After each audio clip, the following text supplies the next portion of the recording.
Hello friends. बड़ी खबर है उन फ्रेंड्स के लिए जिन्होंने पीजीटी केमिस्ट्री के लिए अप्लाई किया था दिल्ली में गेस्ट टीचर्स के लिए, क्योंकि आज पब्लिक सर्कुलर निकाला गया है कि कौन कौन से कैंडिडेट्स को शॉर्टलिस्ट किया गया है। आज मैं आपको बताऊंगा कि किस प्रकार आप डेल ई की वेबसाइट पर जाकर के उस ऑर्डर को डाउनलोड कर सकते हैं। कुछ ऐसा ही पैटर्न या होम पेज आपको दिखाई देगा जैसे ही आप डेल ई की वेबसाइट को लॉगिन करते हैं।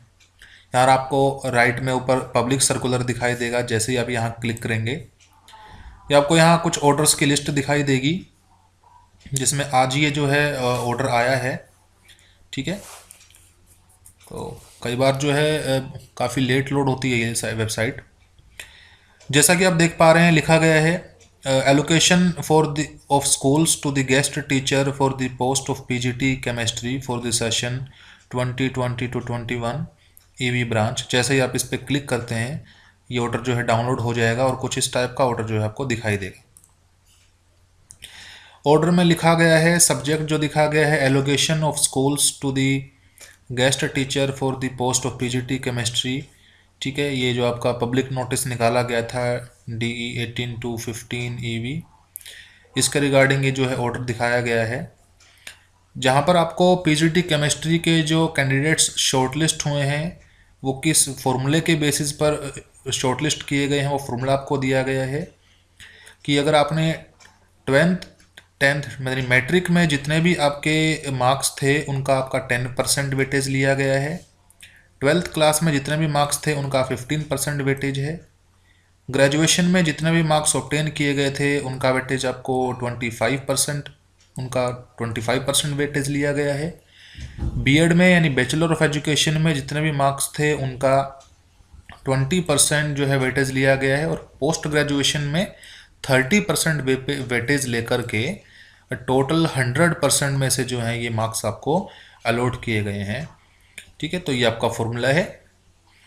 नीचे आपको लिस्ट मिलेगी जिसमें आप चेक कर सकते हैं कि आप शॉर्टलिस्ट हुए हैं या नहीं हुए हैं, जिसमें कैटेगरी वाइज जो हैं अलग अलग कैंडिडेट्स के आपको नाम मेंशन मिलेंगे और साथ ही साथ उनकी कितनी परसेंटेज उन्होंने ऑब्टेन की थी अपनी मैट्रिक, सेकेंडरी और ग्रेजुएशन वगैरह में, वो आपको दिया गया है। साथ में आपको जिस स्कूल को उनको अलॉट किया गया है उस स्कूल का नाम और एड्रेस भी आपको वहाँ दिखाई देगा। तो जैसा कि आप देख पा रहे हैं हम कंसिडर करेंगे फर्स्ट केस को। नेम ऑफ द एप्लीकेंट नामी गियो, कैटेगरी उसकी जो है जनरल दिखाई गई है। सेकेंडरी यानी 10th में उसके जो परसेंटेज थे वो थे 94.93। सीनियर सेकेंडरी यानी 12th क्लास में जो परसेंटेज आई है वो है 96.88। सो ग्रेजुएशन में परसेंटेज थी 96.52, बीएड में है 91.23। पोस्ट ग्रेजुएशन केमिस्ट्री में जो परसेंटेज थी 96।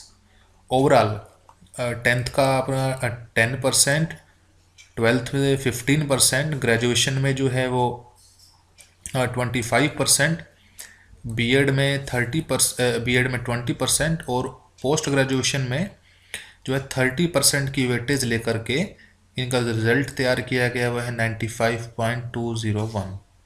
तो इसी के अकॉर्डिंग जो है आपके नेम जो है शॉर्टलिस्ट किए गए हैं, आप देख पा रहे हैं। और आउट ऑफ 100 ये जो रिज़ल्ट आया है 95.201 काफ़ी हाई गई है जो है मेरिट लिस्ट। ठीक है, तो आप इस जैसे ही आप ऑर्डर को डाउनलोड करते हो आप अपना जो है नेम को यहाँ चेक कर सकते हैं कि आपका नेम किस में है या नहीं है। टोटल जो जैसे कि आप देख पा रहे हैं 16 कैंडिडेट्स जो हैं वो जनरल कैटेगरी से शॉर्टलिस्ट हुए हैं। ओबीसी कैटेगरी से भी 8 कैंडिडेट्स को शॉर्टलिस्ट किया गया है। एससी कैटेगरी से 4 कैंडिडेट हैं, एसटी 2, ईवीएस कैटेगरी से 3 और पीडब्ल्यूडी कैटेगरी से आपको 2 कैंडिडेट्स को शॉर्टलिस्ट किया गया है। नीचे कुछ इन्फॉर्मेशन है कि जितने भी कैंडिडेट्स शॉर्टलिस्ट किए गए हैं उनको एचओएस को रिपोर्ट करना है विद इन 5 वर्किंग डेज, और अगर वो ऐसा नहीं कर पाते हैं तो ये मान लिया जाएगा वो कैंडिडेट अपनी ड्यूटी को ज्वाइन करने के विलिंग नहीं है और नेक्स्ट जो चांस है वो नेक्स्ट कैंडिडेट को दे दिया जाएगा जो मेरिट लिस्ट में प्रेजेंट होगा। क्या क्या लेके जाना है जब आप रिपोर्ट करेंगे स्कूल में एचओएस को, तो एक प्रिंट आउट उस ऑनलाइन फील्ड एप्लीकेशन का जिसमें आपने सिग्नेचर और डेट होगी उसमें, साथ में 10th क्लास की मार्कशीट सर्टिफिकेट, 12th क्लास की मार्कशीट, ग्रेजुएशन की हर एक साल की एवरी ईयर की मेंशन किए गए हैं।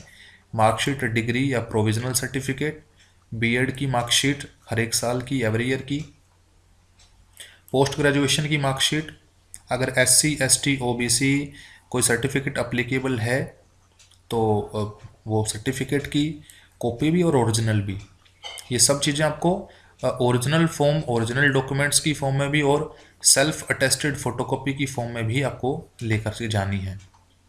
डिसेबिलिटी सर्टिफिकेट अगर है तो क्रीमी लेयर सर्टिफिकेट, 2 फोटोग्राफ्स हैं, photo identity proof, most probably Aadhaar card and address proof. ये सब जो हैं आपको HOS को रिपोर्ट करने होंगे with in 5 working days. So friends, अगर आपको वीडियो अच्छी लगे तो लाइक, शेयर और सब्सक्राइब कीजिएगा। Thank you.